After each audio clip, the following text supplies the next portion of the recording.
In this assignment, you will be learning how to use some of the new CSS3 properties covered in this week's lecture.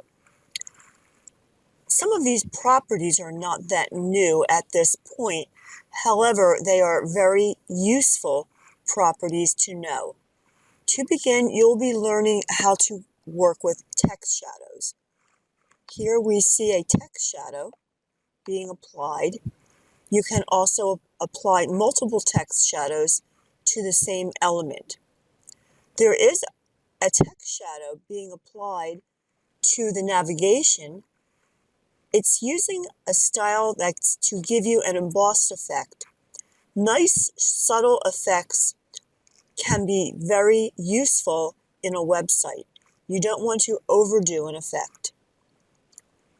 Here we have an example of the box shadow property being applied to this image. You can also apply multiple box shadows, therefore having multiple colors. The box shadow can also be applied using an inset value, and this is what we see in our two boxes here. We see the shadow on the inside as opposed to the outside, which is more typical. We will also be learning about multiple background images. Here we have a repeat of the same background image in both of our boxes.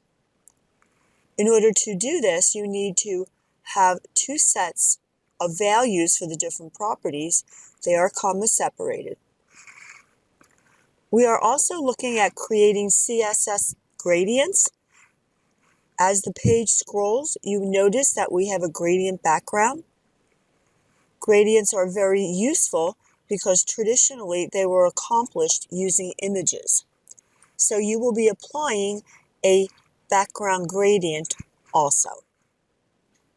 So these are the basic concepts that will be used in this week's assignment.